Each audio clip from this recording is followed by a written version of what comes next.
Hello বন্ধুরা, welcome to AI কম্পিউ। আমরা আগের দিন শিখেছিলাম এমএস ওয়ার্ডের হোমের মধ্যে কি কি কাজ হয়। যারা এখনও দেখেনি নিচে লিঙ্ক দিচ্ছি, দেখে আসবেন। তো আজকে আমরা শিখব ইনসার্ট সম্পর্কে। চলুন শুরু করা যাক। তো ফার্স্টেই আছে কভার পেজ। কভার পেজ বলতে আমরা কি বুঝি? আমরা যদি কোনো প্রজেক্টের ওপরে কোনো কভার পেজ দিতে চাই, মানে হচ্ছে আমরা কার ওপরে প্রজেক্ট করছি, ঠিক আছে? তো আমি এখান থেকে দেখাচ্ছি, দেখুন কভার পেজ গেলাম। এখানে অনেক ধরনের স্টাইল দিয়ে দিয়েছে, দেখতেই পাচ্ছেন আপনারা। অ্যালফাবেট, অ্যানুয়াল, অনেক ধরনের দিয়ে দিয়েছে, ঠিক আছে?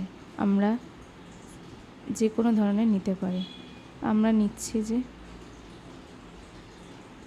অ্যানুয়ালটা নিচ্ছি। তো দেখুন annual type of documents title, মানে টাইপ অফ ডকুমেন্টস টাইটেল আপনারা কিসের উপরে করতে চাইছেন। তো আমি এখানে দিচ্ছি হিস্ট্রির ওপরে আমি করছি, তো হিস্ট্রি দিচ্ছি।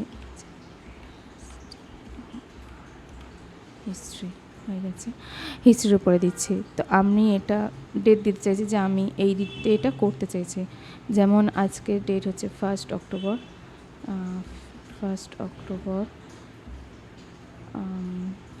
09-2025, দেখুন, ঠিক আছে? দেন আমরা এখানে দেখুন আমাদের সিলেকশন নিয়েছে যে সেপ্টেম্বর মাসের 1 তারিখ, আজকে 2025 এখানে দিয়ে দিয়েছে কোন ইয়ার, ঠিক আছে? এখানে যদি আপনারা অন্য কোনো সাবজেক্ট যদি চান এখানে অ্যাড করতে পারেন, যে আমি আরও হিস্ট্রির সাথেও আরও কিছু এখানে অ্যাড করছি। তো এখানে আপনারা যদি কিছু লিখতে চান লিখতে পারেন। এখানে ব্ল্যাঙ্ক পেজ, দেখুন ব্ল্যাঙ্ক পেজ মানে আমি এখানে ক্লিক করলে এখানে দেখুন আমাদের ডবল ব্ল্যাঙ্ক পেজ চলে এসেছে, ঠিক আছে? পেজ ব্রেক মানে হচ্ছে যে দেখুন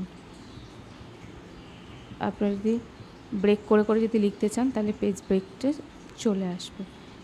দেন আমি দেখাচ্ছি টেবিল হচ্ছে এমন একটি পদ্ধতি যা আমরা এখানের মধ্যে অনেক ধরনের টেবিল তৈরি করতে পারি, যে কোনো কিছু কাজ করার জন্য, বা আমরা হয়তো কোনো কিছু হয়তো নাম, রোল নাম্বার কিছু লিখতে চাইছি, তো আমরা টেবিল ক্রিয়েট করে তার মধ্যে লিখতে চাইছি। তো দেখুন ফার্স্টে হচ্ছে আমি এখানে কার্সারটাকে নিয়ে এসেছি, টেবিলে ক্লিক করলাম,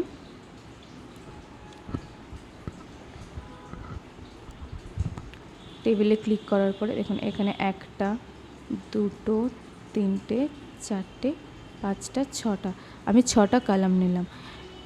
এবার আমি রো নেব, দেখুন 1, 2, 3, 4, 5, 6টা রো নিয়েছি।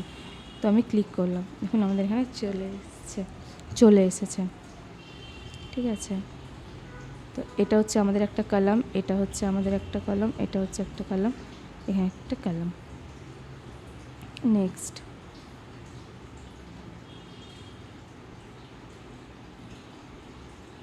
নেক্সট হচ্ছে পিকচার যদি আপনাদের কাছে যদি কোনো কিছু সেভ করা থাকে তাহলে আপনারা নিতে পারেন। আমি যেমন এখানে নিচ্ছি, আমার কাছে যেগুলো আছে, তো আমি হিস্ট্রি সম্পর্কে আমি নিচ্ছি, তো যে কোনো একটা ফটো আমি নিয়ে নিচ্ছি। এখন আমাদের এখানে চলে এসছে, ঠিক আছে? তো আমরা এখানে ছোট বড় করতেই পারি, এসছে। দেন হচ্ছে আপনারা যদি চান তাহলে অনলাইন থেকেও নিতে পারেন। পিকচারে যা ক্লিপ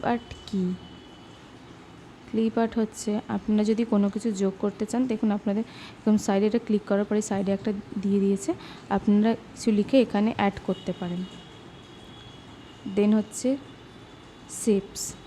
শেপসটা কি? শেপস হচ্ছে আপনারা ধরুন এখানে কোনো কিছু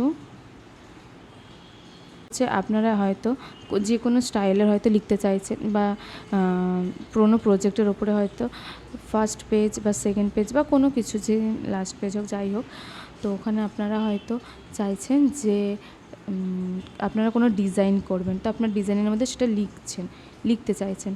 তো আমি এখানে দেখুন, এখানে একটা ডিজাইন করেছি, আপনাদের যেখানে দরকার, তো আমি মাঝখানেই করছি। এবার এখানের মধ্যে অনেকগুলো অপশান আছে, আপনি এখানে কালার চেঞ্জ করতে পারেন, এবিসি কালার, নেক্সট অনেক কালার আছে এখানে। আপনারা পুরোটা যদি হোয়াইট এরকমও করতে পারবেন, যে ভেতরটা হোয়াইট হয়ে যাবে, ব্ল্যাঙ্ক হয়ে যাবে। তো আমি এখান থেকে এই স্টাইলটা নিয়েছি।